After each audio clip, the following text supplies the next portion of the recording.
دنیا میں یہ تمام عقائد اسلامی نہیں ہے کہ آپ یہاں مرنے کے بعد، اس لیے کہ یہ کہہ کر کے کچھ لوگوں کو بے حس کر دیا گیا ہے، ارے اس جنم میں کر لو، اگلے جنم میں پاپ سب دھل جائیں گے، اگلے جنم میں ہم نیک بن جائیں گے، اچھے ہو جائیں گے۔ یہ سوچتے ہوئے کئی لوگ گمراہ ہو گئے ہیں، عیاشی میں مبتلا ہو گئے ہیں۔ میرے عزیز، ایک ہی زندگی تمہیں دی گئی، ایک ہی زیادہ لائک کریں، شیئر کریں، ایسا نہیں ہے پورن جنم ہوگا۔ اچھا یہ بھی عقیدہ غلط ہے، اسلامی عقیدہ نہیں ہے کہ یہاں دنیا میں اگر اچھے کام کیے تھے تو دوبارہ اچھے لوگوں میں پیدا ہو گئے، اور اگر پاپ کیے تھے، ستائے تھے، تو بعض لوگوں کا عقیدہ یہ ہے کہ کتے بن کے پیدا ہوں گے، بلی پیدا ہوں گے، چوہے پیدا ہوں گے۔ یہ اسلامی عقیدہ نہیں ہے میرے عزیزو۔ تو پھر جو کتے گلی میں گھومتے رہتے ہیں ان کا کچھ نہ کچھ تو نام ہونا چاہیے۔ چوہے جو یہاں ممبئی کی سڑکوں پہ آ جاتے ہیں، ان کا پرانے زمانے کی اگر کچھ ہو تو ان کا نام تو ہونا چاہیے۔ کئی نام سنا آپ نے ان کا؟ یہ تمام چیزیں انسانی توہمات ہیں، اس کی کوئی اصل نہیں ہے، اسلامی عقیدے کے برخلاف ہے۔ ہاں اس عقیدے کے ساتھ جیو کہ ایک ہی مرتبہ اللہ نے ہمیں لائف دیا ہے، ایک ہی مرتبہ زندگی دیا ہے، دوبارہ زندگی نہیں ملے گی۔ شہیدوں کو نہیں ملنے والی ہے، شہیدوں کو، شہید یہ تمنا کرے گا کہ اللہ کاش ایک مرتبہ اور مجھے دنیا میں بھیج دے، ایک مرتبہ اور دنیا میں بھیج دے، میں تیری راہ میں پھر لڑوں گا، پھر اپنی جان نچھاور کروں گا۔ لیکن رب تبارک و تعالیٰ نے فرمایا قانون مکمل ہو چکا، جسے بھیجا گیا ایک وقت کے لیے بھیجا گیا، دوبارہ دنیا میں کسی کو نہیں بھیجا جاتا۔ میرے عزیزو اس کی اب ویلیو سمجھو، جو دن ہمارے گزر رہے ہیں ایک ہی مرتبہ، یہ جو آج کا دن گزرا، آج کی رات گزری، ختم ہو گئی۔ اس کے بعد نہ میری لائف میں کبھی آنا ہے، نہ تمہاری لائف میں آنا ہے، نہ ہی ہمارے بچوں کی لائف میں یہ دن آئے گا، یہ گزر چکا۔ اب جو آئے گا وہ نیا ہی ہوگا، ہر چیز نئی آ رہی ہے ہماری زندگی میں، پرانی کوئی چیز پلٹ کر کے نہیں آنی ہے۔ تو آپ اس کی اہمیت سمجھو کہ ہم اپنے قبضے روح کے قریب سے قریب جاتے جا رہے ہیں۔ ہم اپنی زندگی کی گھڑیاں طے کرتے کرتے بہت قریب موت کے پہنچتے ہیں۔ تو روح کا جو معاملہ ہے وہ اللہ کے حوالے ہے۔ اب آپ یہ سوچو، اللہ نہ کرے کہ ہماری روح کہیں کافروں کی روحوں میں چلی جائے، معاذ اللہ رب العالمین، اشہد ان لا الہ الا اللہ۔ میرے عزیزو، ایمان پر انتقال ہو جائے تو روحیں علیین میں پہنچتی ہیں، 7ویں آسمان کے اوپر۔ ہم یہاں جو تمنائیں کرتے تھے دنیا میں، ظاہر سی بات ہے ہم دیکھتے ہیں کسی بڑے عالم کہ آتے ہی ہم پورے کے پورے اس کے ارد گرد جمع ہو جاتے ہیں، زیارت کے لیے جاتے ہیں، مصافحہ کرتے ہیں، ان کے تبرکات لیتے ہیں۔ ہوتا یہی، کوئی بھی بزرگ عالم دین آئے تو ہم ان کے اوپر اس طرح ٹوٹ پڑتے ہیں کہ تھوڑی سی ان کی توجہ مل جائے، ہم ان کے قریب ہو جائے۔ آپ اندازہ کرو، روحوں کو جب علیین میں پہنچایا جاتا ہے مومنین کی، اس کی ہر خواہش پوری کی جاتی ہے۔ یعنی روح اگر چاہے سرکار غریب نواز سے ملاقات کرے تو وہاں پہنچایا جاتا ہے، روحیں ایک دوسرے کو ملتی ہیں۔ اگر روح چاہے سرکار بغداد، شہنشاہ بغداد کے ہاں جائے تو سلطان الاولیاء کے ہاں حاضر ہوتی ہے۔ اتنا ہی نہیں، صحابہ کے جھرمٹ میں رسول اللہ کے قدموں میں بھی پہنچتی ہے، میرے آقا صلی اللہ تعالیٰ علیہ وسلم کے جلوں میں جاتی ہے۔ مومنین کی روحیں، اسے کوئی قید نہیں، آزاد ہے۔ وہ علماء کی جماعت میں بیٹھتی ہے، مومنین متقین کی جماعت میں بیٹھتی ہے۔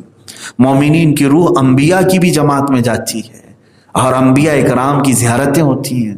ہم تو یہاں دنیا میں دیکھنے سے عاجز رہے، قاصر رہے، نہ ہم نے اپنے باپ آدم علیہ السلام کو دیکھا، نہ ابراہیم خلیل اللہ کو دیکھا، نہ موسیٰ کلیم اللہ، نہ عیسیٰ روح اللہ، نہ اسماعیل ذبیح اللہ علیہ السلام۔ لیکن بعد انتقال یہ سب ممکن ہے، ان انبیاء اکرام علیہ السلام کے ہاں یہ روحیں جا سکتی ہیں۔ اور اس سے بڑھ کر کے اور کیا چاہیے میرے عزیز، کہ اگر مومن کی روح قبض ہونے کے بعد رسول پاک صلی اللہ تعالیٰ علیہ وسلم کی جلوں میں، ان کی رحمت گاہ میں پہنچ سکتی ہے تو پھر تو آرام ہی آرام ہے، چین ہی چین ہے، سکون ہی سکون ہے۔ اسی لیے